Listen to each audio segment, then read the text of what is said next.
ఇంట్లో కూర్చుని ఇంగ్లీష్ నేర్చుకోవాలనుకుంటున్నారా? అయితే వెంటనే మా స్పోకెన్ ఇంగ్లీష్ క్లాసెస్కి కాల్ చేయండి. హలో నమస్తే, వెల్కమ్ టు సుమన్ టీవీ. ప్రస్తుతం మనతో మోటివేషనల్ స్పీకర్ విద్యారాణి గారు ఉన్నారు. వీరితో ఈరోజు కొన్ని విషయాలు మనం డిస్కస్ చేద్దాం. హలో అండి, నమస్తే. నమస్కారం కీర్తి గారు. అయితే నార్మల్గా ఇప్పుడు పెళ్లిళ్ళల్లో ఏంటి అంటే చాలా మంది కంప్లైంట్ చేసేది, రీసెంట్గా చాలా కేసెస్ కూడా మనం చూస్తున్నాం. అంటే మా వైఫ్ ఎప్పుడు చూసినా కంప్లైంట్స్ చేస్తూ ఉంటుంది, తనకి ఎక్స్పెక్టేషన్స్ ఎక్కువ అండి, అది ఇది అని హెరాస్ చేస్తున్నారని, లేదంటే ఫ్రెండ్స్తో కూడా షేర్ చేసుకుంటుంటారు, అరే సరిపోట్లేదా, లేకపోతే ఇలా అంటున్నారు ఇంట్లో నన్ను, ఇది తెమ్మంటుంటుంది అది తెమ్మంటుంటుంది ఊరికి, అది ఇది అని చెప్పేసి. అసలు యాక్చువల్గా గర్ల్స్కి రియల్గానే మ్యారేజ్ పట్ల కొన్ని ఎక్స్పెక్టేషన్స్ ఉంటాయి కదా, సో అవి నిజంగానే ఈ మధ్య కాలంలో ఏమన్నా హైగా ఉన్నాయని అంటున్నారా? పాజిటివ్ వేలో కాకుండా వాళ్ళు ఏమన్నా ఎక్కువ ఎక్స్పెక్ట్ చేస్తున్నారంటారా వాళ్ళ హస్బెండ్స్ నుంచి? ఎక్కువ ఎక్స్పెక్టేషన్స్ అంటే ఇది రెండు రకాలుగా ఉంటుంది. ఎందుకు అనంటే మనము ఫస్ట్ మనకి పెళ్లి కాకముందు అబ్బాయి ఎలా ఉన్నాడు తెలుసు, పెళ్ళైన తర్వాత భర్త ఎలా ఉన్నాడు తెలుసు. కానీ ఇక్కడ మనము పాజిటివ్ చూసుకుంటే మనం చేయగలుగుతున్నాము కానీ చేస్తలేము అనే కంప్లైంట్ ఒకటి. ఓకే, అదే ఒకటి. అక్కడ అది కంప్లైంట్ అన్నారు, అది మనం అప్డేట్ అవుదాం, ఇంకా ఎదుగుదాం, ఇంకా మంచి వేలో వెళ్దాము అనేది ఒకటి ఉంటుంది.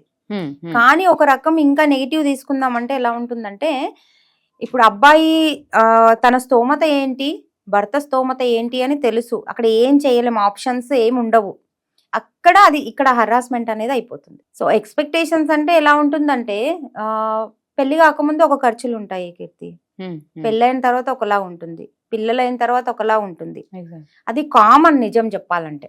కానీ ఇక్కడ ఈ అబ్బాయిలు అనే వాళ్ళు దాన్ని ఎలా డీల్ చేయాలనేది మనం నేర్చుకోవాలి. వాళ్ళు ఎలా చేయాలి, ఎలా సంపాదించాలి అనేది నేర్చుకున్నప్పుడు మనము ఆ మనీ అనేది, ఆ అవసరం అనేది ఎలా తీరాలి అనేది ఆలోచిస్తే అది తీరిపోతుంది నిజం చెప్పాలంటే. లేదు ఆలోచించకుండా మేము ఇంతే చేస్తాం అంటే అది అలానే ఉంటుంది, అంతే కదా. ఇప్పుడు మనము పాజిటివ్ వేలో తీసుకుంటే ఎలా ఉంటుంది అనంటే, ఎస్ మేము ఎంతైనా చేయగలుగుతామని వాళ్ళు చేస్తూనే ఉంటారు, ఎదిగిన వాళ్ళు ఉన్నారు, చూస్తున్నాం అటువంటి వాళ్ళకు కూడా. మనము లేదు మనకు ఆప్షన్ ఉంది, కొండంత నీకు బంగారం పెట్టినా వాడు ఎంత తవ్వుకోవాలో కూడా తవ్వుకోడు వాడు, అలాంటి వాళ్ళు కూడా ఉన్నారు. ఇక్కడ రాంగ్ వేలో చూసుకుంటే అమ్మాయిలు ఇబ్బంది పడతారు, చెప్పిందే 100 సార్లు చెప్తుంటారు, ఎందుకంటే నువ్వు ఒకటి ఫుల్ఫిల్ చేయలేదు, అదే మరి మాట్లాడుతూనే ఉంటాం కదా, అది ఫుల్ఫిల్ అయిపోయింది అని అంటే అక్కడ మాటలు ఉండవు. సో 2 వేలో చూసుకోవాలంటే మనం చెయ్యాలి అనుకుంటే చేసుకోవచ్చు, కానీ చెయ్యకపోతేనే అక్కడ ఇబ్బందులు. సో అక్కడ ఏం లేపినా ఎక్స్పెక్టేషన్స్ వీళ్ళు తీసుకునే దాన్ని బట్టి ఉంది అని అంటారా? తీసుకునే దాన్ని బట్టి అంటే అవసరానికి ఒక ఎత్తు ఉంటుంది, అనవసరంగా చేసే వాళ్ళు కూడా ఉన్నారు ఈ రోజులలో. ఆ అనవసరంగా చేయకుండా ఉంటే బెస్ట్ ఉంటది.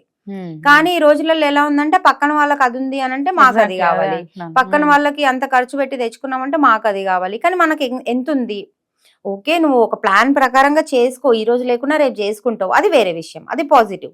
ఇక్కడ నెగిటివ్ ఎలా ఉంటుందని, మనకి ఇప్పుడు మొత్తం 0 నెల్లు ఉంటుంది కానీ నాకు అదే కావాలి అని అంటారు, అది రాంగ్.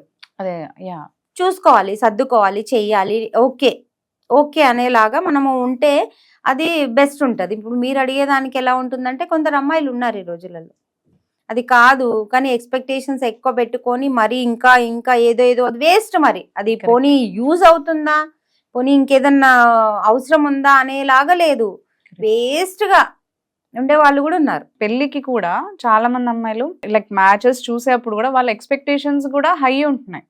నార్మల్గా కొన్నిసార్లు అంటే సమ్ సర్టన్ జాబ్ ఉండాలనో, లేదంటే అలాంటి ఎక్స్పెక్టేషన్స్ గురించి చెప్పండి. అలాంటి ఎక్స్పెక్టేషన్స్ అంటే ఇప్పుడు ఇందులో ఒక్కొక్కరికి ఒక్కొక్క రకమైన ఆలోచనలు ఉంటాయి. ఎందుకు అనంటే, ఇక్కడ మనం బ్యాక్గ్రౌండ్ లో ఎంతో మంది చూసుంటాం. ఫస్ట్ ఒక పొజిషన్, మంచి పొజిషన్ లో ఉంటారు, ఎగ్జాక్ట్లీ, తర్వాత మొత్తం నీళ్ళలోకి వచ్చేస్తారు, లేకుంటే హై ప్రొఫైల్ ఉన్న వాళ్ళతోనే తిరుగుతారు. మనది అలా ఉండదు, కానీ మనకు అలా ఉండాలని అనుకుంటారు. అంటే వాళ్ళ మైండ్ సెట్ ఎలా ఉంటుందంటే, వాళ్ళకు వచ్చిన ఆ బ్లాగ్స్, వాళ్ళకు వచ్చిన ఆ సిచ్యువేషన్ చూసి మాకు అలా వద్దు, మాకు హై ప్రొఫైల్ కావాలి, మాకు ఇన్ని డబ్బులు కావాలి, ఇన్ని కోట్లు కావాలి, ఇన్ని బంగ్లాలు కావాలి అని అది ఎక్స్పెక్టేషన్స్ ఎక్కువ పెట్టుకుంటారనమాట. అది మనం క్లియర్ చేసుకున్నాం అనుకోండి, ఎందుకంటే ఒకరికి ఉన్నలాగా ఇంకొకరికి ఉండదు, అది మనకి సొంతగా ఉండాలి. ఏదైనా కావాలి నీకు అనంటే మనం అది సంపాదించుకునేలాగా ఉంటేనే మనకు ఆ డ్రీమ్ అనేది ఉండాలి. ఎక్స్పెక్టేషన్ మనం వేరే వాళ్ళ పైన ఎక్స్పెక్టేషన్ పెట్టుకుంటే ఏం లాభం? అది భర్త అయినా సరే, ఫ్రెండ్ అయినా సరే, ఎవరైనా సరే అలా పెట్టుకోకుండా మన కెపాసిటీ ఏంటి, మనం ఇంత ఖర్చు పెడుతున్నామంటే అంత సంపాదించగలుగుతున్నామా, లేదు మీకు అంత టాలెంట్ ఉందా, అది చూసుకోవాలి. కానీ ఇంకొకళ్ళ పైన మన ఎక్స్పెక్టేషన్స్ రుద్దొద్దు కదా. ఎగ్జాక్ట్లీ. అవును. ఎంతవరకు చెప్పాలి, ఎంతవరకు చేస్తారో అంతవరకు చేస్తారు. అది ఈ మైండ్ సెట్ ఎక్స్పెక్టేషన్స్ ఎక్కువ అయిపోతున్నాయంటే అది వేరే వాళ్ళకి చూసి, వాళ్ళకి సొంతగా నిజంగా క్లారిటీగా అడగండి, మాకు అవసరం లేదంటారు చాలా మంది. అది అవేర్నెస్ లో కూడా లేరు ఈ రోజులలో అమ్మాయిలు. అలా లేక వాళ్ళకి అది ఉంది కదా, మా ఫ్రెండ్కి అలా ఉంది కదా, మా వదినకి అలా ఉంది కదా, మా మరదలకి అలా ఉంది కదా, మా కజిన్కి అలా ఉంది కదా, వాళ్ళకి ఎవరికో అలా ఉంది కానీ నీకేం కావాలనేది తెలియదు. అది తెలుసుకుంటే ఎక్స్ట్రా ఖర్చులు ఉండవు, ఎక్స్ట్రా ఎక్స్పెక్టేషన్స్ ఉండవు, ఏముండవు. వాళ్ళు ఎవరికో ఎన్ఆర్ఐస్ ఉన్నారని, యుఎస్ వెళ్తున్నారనో, లేదంటే వాడికి ఒక 1 lakh per month శాలరీ ఉందనో అలా ఎక్స్పెక్టేషన్స్ పెరిగిపోయి అంటారు కంపారిజన్ లో. పెరిగిపోయాయి. కానీ ఆ మనిషి ఎలా ఉన్నారు అది ఇంపార్టెంట్ కదా మనకి. ఆ ఎగ్జాక్ట్లీ. పర్సన్ బిహేవియర్ ఎలా ఉంది, వాళ్ళు మనతో ఎలా ఉంటారు, మీ ఇద్దరు బాండింగ్ ఎలా ఉంటది, అది ఎవరు చూడట్లేదు. కంఫర్ట్ జోన్ చూసుకుంటున్నారు. నాకు కార్ ఉంటుందా, నాకు ఇంత గోల్డ్ ఉంటుందా, నాకు డబ్బులు ఉంటాయా, ఏటీఎం ఒక బ్యాంక్ బ్యాలెన్స్ ఉంటుందా, అది చూసుకుంటున్నారు. కానీ మనం ఏ పర్సన్ తోనైతే మింగిల్ అవుతున్నామో, మీట్ అవుతున్నామో ఆ పర్సన్ ఎలా ఉన్నారు అనేది మనం చూసుకోవట్లేదు ఈ రోజులలో. అది చూసుకుంటే ఎక్స్పెక్టేషన్స్ ఉండవు, అండర్స్టాండింగ్ ఉంటుంది. ఒక తృప్తి అనేది ఉంటుంది ఇక్కడ. ఒక పీస్ అనేది ఉన్నది అనుకోండి, మనకు ఎక్స్పెక్టేషన్స్ ఉండవు. అందరి విషయం కాదు ఇది, చాలా కొందరి విషయం. పెళ్లి సెట్ చేసుకుంటున్నారు అనుకోండి, ఇప్పుడు పెళ్లి అరేంజ్ అయిన తర్వాత కూడా పెళ్లి కోసం ఇంకా డిఫరెంట్ ఎక్స్పెక్టేషన్స్ ఉంటున్నాయి. అంటే నా డ్రెస్ కాస్ట్ ఇంత ఉండాలనో, నా శారీ కాస్ట్ ఇంత ఉండాలి, నా జ్యువెలరీ మినిమం ఇంత కాస్ట్ ఉండాలి, లేదంటే ఒకరిని చూసి మీరు అన్నట్టు ఇందాక హల్దీ అని చెప్పేసి, మళ్ళీ డాన్స్ అని చెప్పేసి, ఇలా మెహందీ అని చెప్పేసి అన్ని సెరమనీస్ కి ఇంత ఎక్స్పెక్టేషన్స్. అంటే పాతకాలంలో ఇంత ఇవన్నీ ఏం ఉండేవి కాదు కదా మనకి. సో ఇప్పుడు ఎందుకు అట్లా ఎక్స్పెక్టేషన్స్ వాళ్ళకి ఇంకా ఇలా ఉండిపోతున్నాయి అంటారు? ఎక్స్పెక్టేషన్స్ అంటే అదే, మేము తగ్గొద్దు, వాళ్ళకంటే మేము తగ్గొద్దు, వాళ్ళకంటే ఒక అడుగు ముందే ఉండాలి అనే ఆలోచన వాళ్ళందరూ ఇలానే చేస్తారు. లేదు మనకేం కావాలి, అది కంఫర్ట్ గా ఎలా ఉంటది, అది అందంగా ఎలా ఉంటది అని ఎవరు ఆలోచించట్లేదు. వాళ్ళు డీజేలు పెడితే మనం డీజేలు పెట్టుకోవడము, వాళ్ళు హల్దీలు చేస్తే మనం హల్దీలు చేసుకోవడము, మెహందీలు చేస్తే మెహందీలు చేసుకోవడము. కానీ ఎంత ఖర్చు వస్తుందో అది తల్లిదండ్రులకే తెలుస్తుంది. ఓకే, నీకు ఇష్టం ఉండి హోల్హార్టెడ్గా నువ్వు సంపాదించుకొని నువ్వు ఖర్చు పెట్టుకొని చూసి చేసుకుంటున్నావు అంటే ఒక ఎత్తు, నో ప్రాబ్లం. ఎందుకంటే పెళ్ళి ఒక్కసారి చేసుకుంటాము, అందంగా చేసుకోవాలి, బాగా చేసుకోవాలి, నో ప్రాబ్లం. కానీ ఎక్స్పెక్టేషన్స్ మీరు అడిగేదానికి పక్కన వాళ్ళకి చూసి చేస్తున్నారు అనమాట, అది రాంగ్. అలా కాకుండా నిజంగా నాది మెమరబుల్ గా ఉండాలి, ఆ మెమరీస్ నేను మళ్ళీ చూసుకోవాలి అని ఒక లిమిట్ లో చూసుకొని చేసుకోవాలి. కానీ ఎందుకంటే ఇప్పుడు ఎవరైనా క్వశ్చన్ వేసినా కూడా మనది చూసినా కూడా ఎలా అంటారంటే, మేం చేసుకుంటే వీళ్ళకేం పోతుంది అని అంటారు.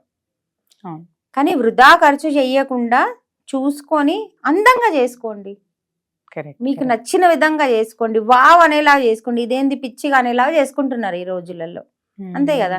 ఆ డీజేలు పెడితే అది హార్ట్ స్ట్రోక్లు వచ్చి చనిపోతున్నారు జనాలు, హెల్త్ ఇష్యూస్ వస్తున్నాయి, బ్రెయిన్ డ్యామేజెస్ అవుతున్నాయి, ఎన్ని అవుతున్నాయి. అది తెలిసినా మళ్ళీ వాళ్ళు పెట్టిండ్రు కదా, వాళ్ళ పెళ్లిలో పెడితే మా పెళ్లిలో పెట్టకపోతే నడవదు. మరి అక్కడ డాన్స్ చేసే వాళ్ళు ఎవరు ఉండరు, అక్కడ నాలెడ్జ్ ఉన్న వాళ్ళు ఎవరు ఉండరు, డీజే పెట్టేసి వదిలేస్తారు.